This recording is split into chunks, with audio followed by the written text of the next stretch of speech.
Welcome to Happy Homes and Gardens. I'm your host. My name is Daphne Royse.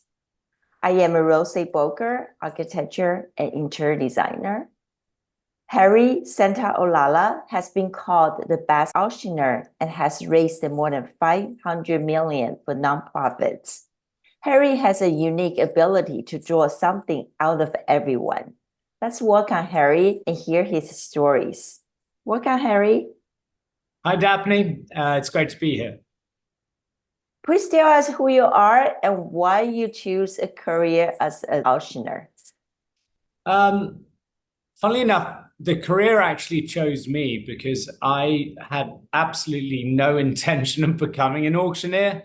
I sort of accidentally ended up on stage one day at an event, mainly to help a client out that was utilizing a fundraising platform that I was working with at the time. And I sort of ended up on stage to help them fundraise using the platform. That morphed into, can you sell some items while you're up there? The audience seems to respond pretty well to you, which then very quickly became my career. So that's how it happened. It was certainly an accident, but one that I'm really glad happened because I love what I do. It really brings together some of my favorite things, the performance side, the sales side, and of course, the icing on the cake is helping these charities raise, lots more money. What would you choose your career if you have a choice? If I could be anything, probably an actor, if I'm completely honest. Like my mum always says that it's not a coincidence that I sort of went into technology and ended up on stage. It seems like, most roads were going to lead to some type of performance, some type of on-stage performance. So, and by acting, I mean, on stage. I think that's the most appealing to me. A live audience is something I really feed off. So probably acting or some type of performance, maybe presenting. I'm not entirely sure. Maybe someone will choose you for that one day. But I'm getting more and more requests for it to do presenting and hosting and that sort of thing. Which I'm very happy to entertain. But if I'm completely honest, I didn't realize it, but auctioneering is a lot more fun because you get that stage fun and interaction with the audience, but you also get the opportunity to do the sales. You never know how it's going to go. There's an excitement to that. And there's something that really sort of lights me up. I really enjoy it. I know you have raised so much money. Do you set goals for every live auction you host? Oh, absolutely. Every single auction I have meticulously gone through with the client, what we're looking for in terms of goals, what our aspirations are for the overall campaign. Huge part of my role is, what you see on stage and what you saw on stage recently with the American Heart Association, that's really just the end of the campaign. The campaign starts when I get to work with a client, building out the runs of show and looking at the ebbs and flows of the fundraising narrative and making sure that we are set up for success. So I'm just executing the plan we put in place on stage. And part of that plan is setting goals for each of the items. Another goal I love to measure is the level of audience participation. That's a massive goal of mine. It's not just about maximizing revenue. It's giving everyone a chance to contribute something to the evening. You did it very well. Thank you. I see people just couldn't resist you. Thank you. How did you master your skill to make people raise their paddles?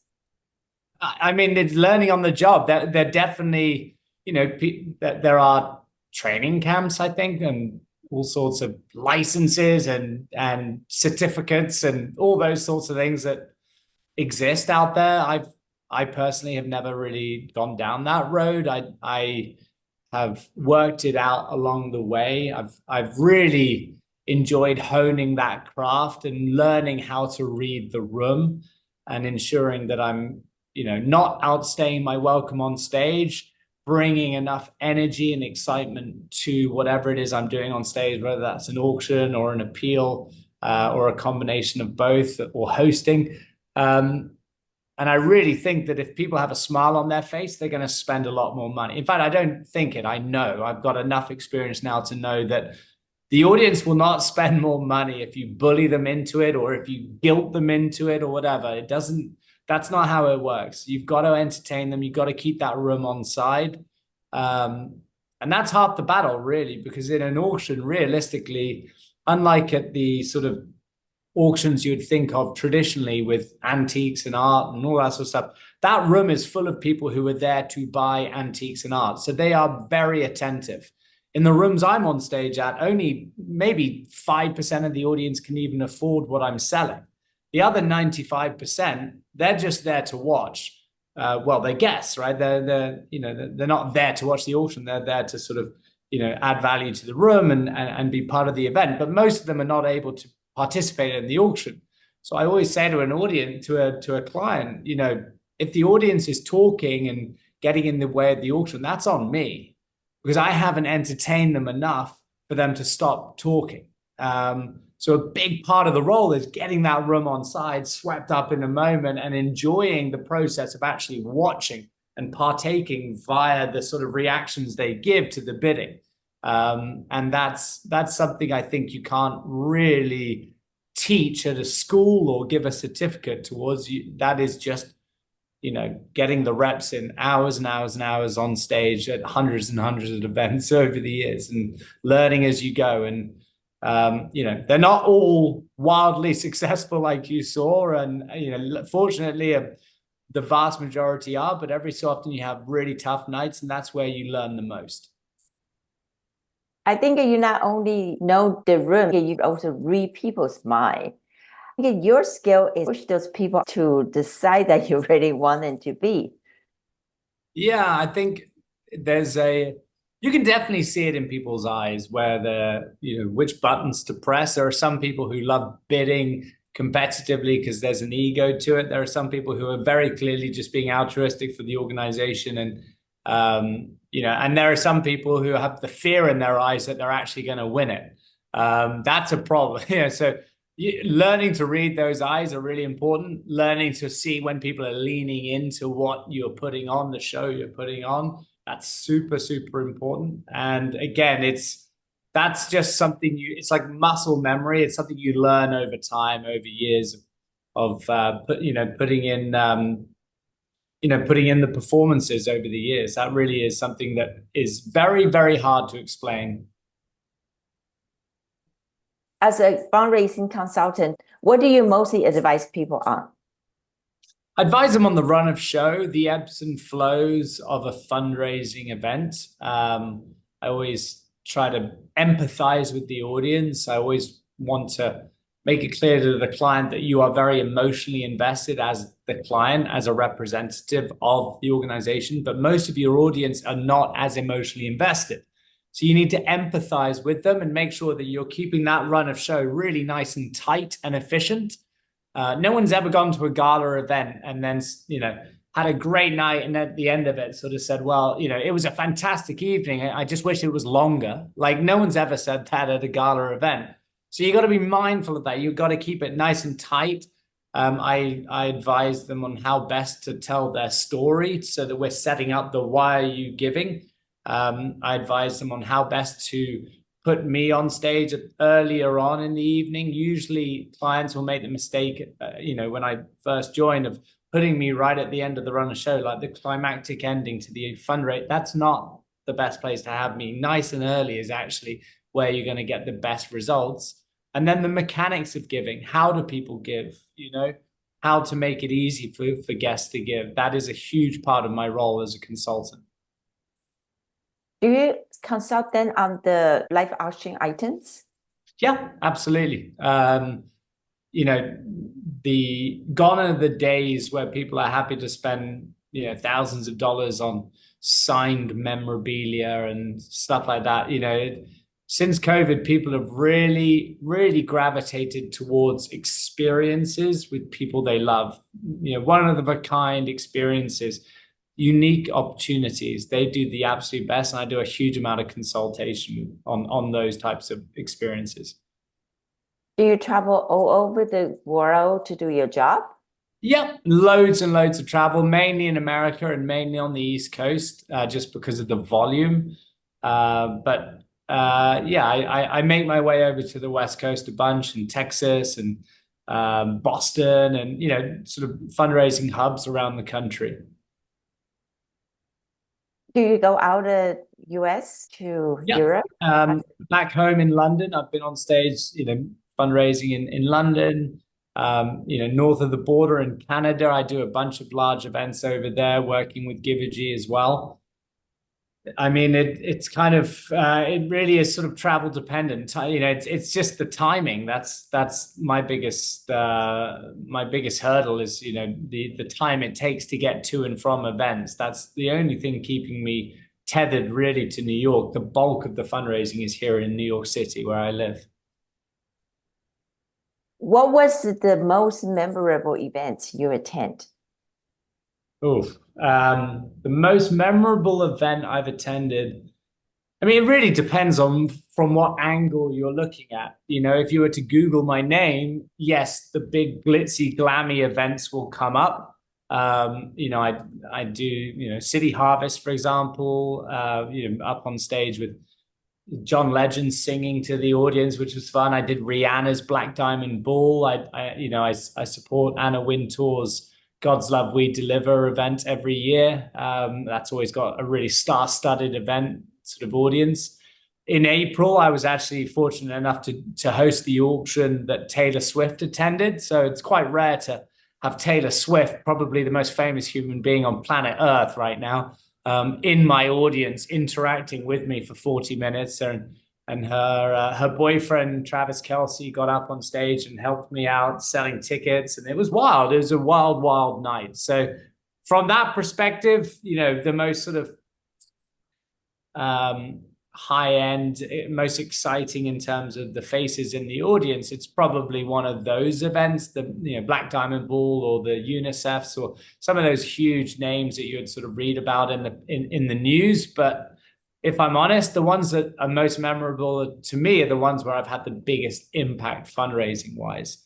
And some of those huge events, you're raising millions of dollars, but it's not hard to raise millions of dollars when you've got an audience full of multimillionaires and billionaires. Where I have a massive impact to those organizations looking to raise 100 grand and we raise 200 or 300 grand. It's as a percentage of what they're raising, it's much less, but to the organization, it's dramatically more impactful. And I've got a handful of events where, I mean, it's absolute food for the soul. It's the best feeling. I can draw on that feeling very, very easily.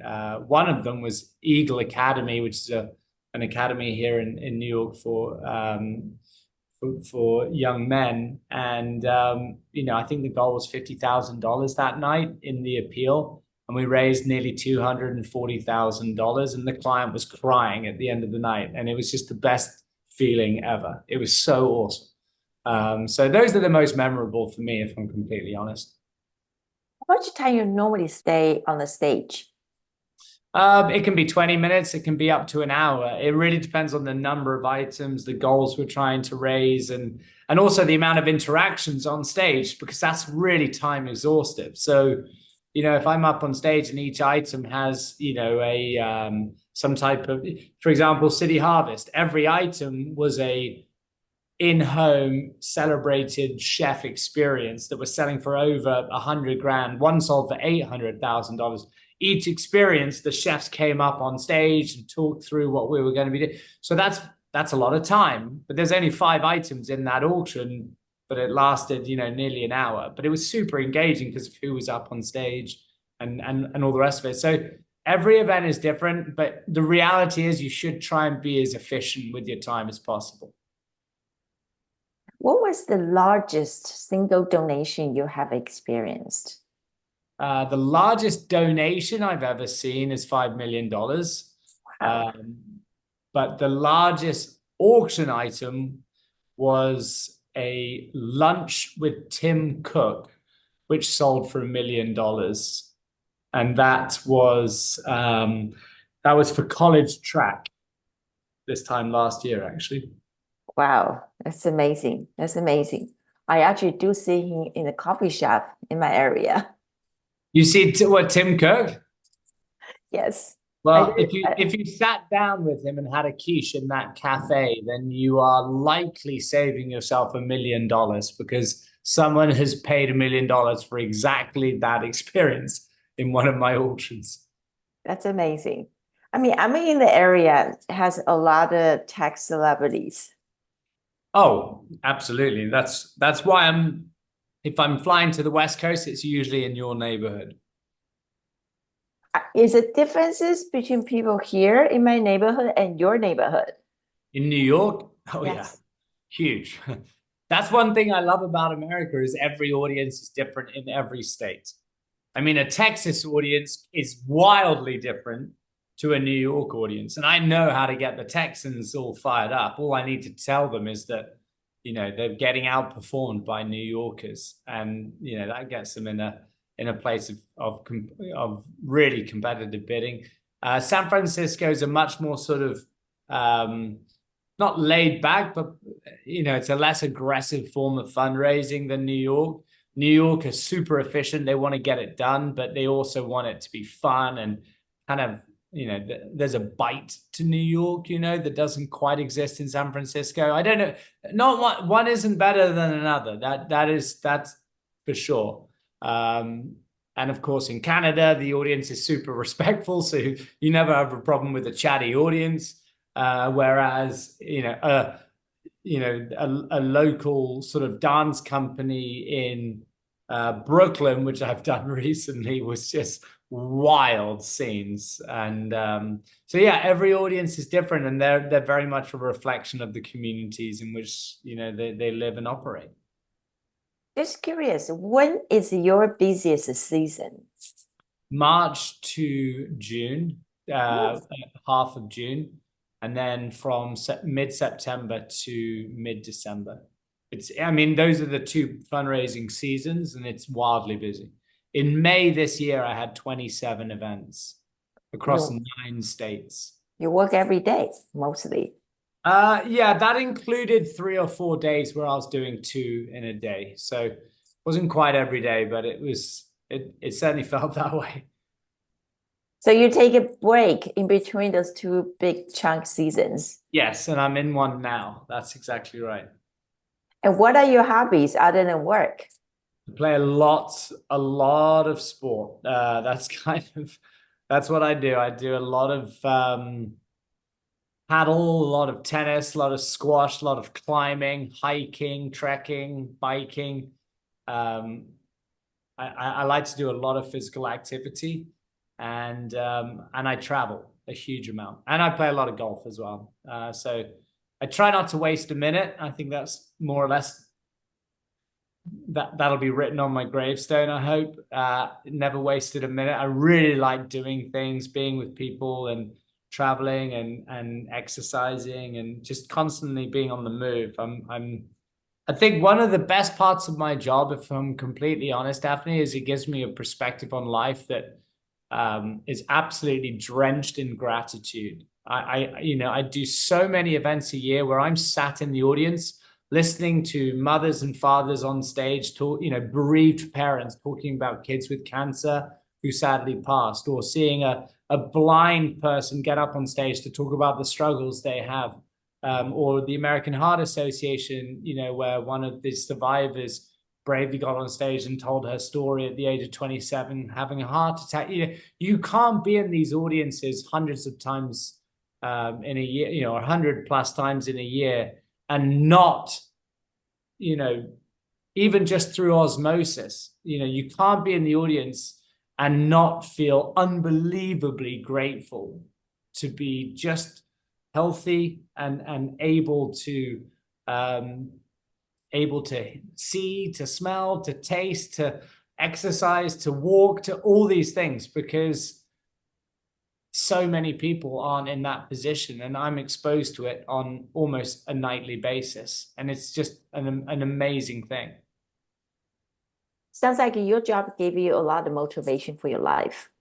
without question, without question. And I think it is a huge upside to it. It's a huge blessing to be able to support these organizations, help them raise lots of money, but also to learn about how I mean, it's just amazing how, and by the way, that's, a lot of the New Yorkers who are in the audience at these events, they're very work driven. It's amazing. It's what's, New York has been a huge part of why the West and San Francisco, the developments that have happened over the last several decades, have come from a lot of the investments made right here in this city, and people can get very hyper focused on that and not necessarily see the wood for the tree. So these events, they might go to once or twice a year, and it might have an impact, but when it's your job, you're in the audience most nights, and it's just it's impossible to do my job and not have that level of gratitude and empathy to the people you're serving. What is your philosophy of life? Well, genuinely not to waste a minute. Like, try not to sweat the small things. Life's just way too short to get too caught up in things that really don't matter.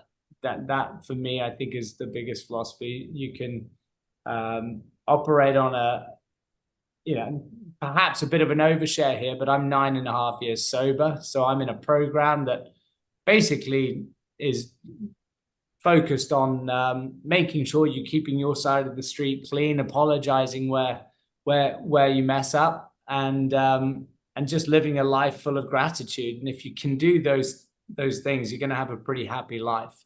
You can be grateful for the things you have and not constantly pining for things that you don't. And don't sweat the small things. It's just not worth it. If you can change one thing in your life, what would it be? I wish I had the same opportunity and career potential in the UK, so I could be living in and around my family and friends back home. That's the only thing it's tough not having that immediate access to them. But it would be on one condition: the weather has to improve in the UK. That would be my one stipulation. But of course, I'm fortunate enough that my career is going very well. And I'm able to fly home a lot, and also have my family fly out to me. So, I'm certainly not, if you gave me the chance, I would love it, but I still have it really good. I'm in San Francisco Bay Area in the peninsula, and I often recall we probably had the best weather in San Francisco Bay. We actually paying the weather taxes. Oh, really? I love that. Definitely not the weather that you see in San Francisco. Yeah. Sunny day, just perfect temperature. Yeah, I honestly, I am often reminded of how good you have it on the West Coast when I fly over there. But I'm also a seasonal person. I do love that New York is very seasonal. Some people don't love that, but I love it. I love knowing that when it's going to be winter, it is cold and it's going to be tough. And when it's summer, it's hot and it's going to be clear. And when it's the fall, you got to get right up into the mountains and see the leaves change. And when it's spring, you got to be out there trying to enjoy the golf if you can. Like, every season's different, and I actually really love that about New York. The reason why the London weather is so tough is it's so dreary. The rain is sort of just in the air. It's not coming down hard. It's just around you. It's quite grey during many months of the year. So if that would only improve and it was a nice sort of crisp weather in London and clear in the summer and crisp in the winter, I think it would be the best city in the world to live in. Well, you have 4 seasons, that's for sure. Yeah. Yeah. Where is your website or your Instagram handle, and how can people contact you for your services? Absolutely. So you can use my website, which is www.harrysanta.com, or my Instagram handle is @harrysanta, and you can connect with me either way. Well, thank you very much, Harry. That was a very informative interview, and I really appreciate your time. My pleasure. Thank you very much, Daphne. Hope to see you in an audience soon. Yes, I hope to see you again soon, and safe travels.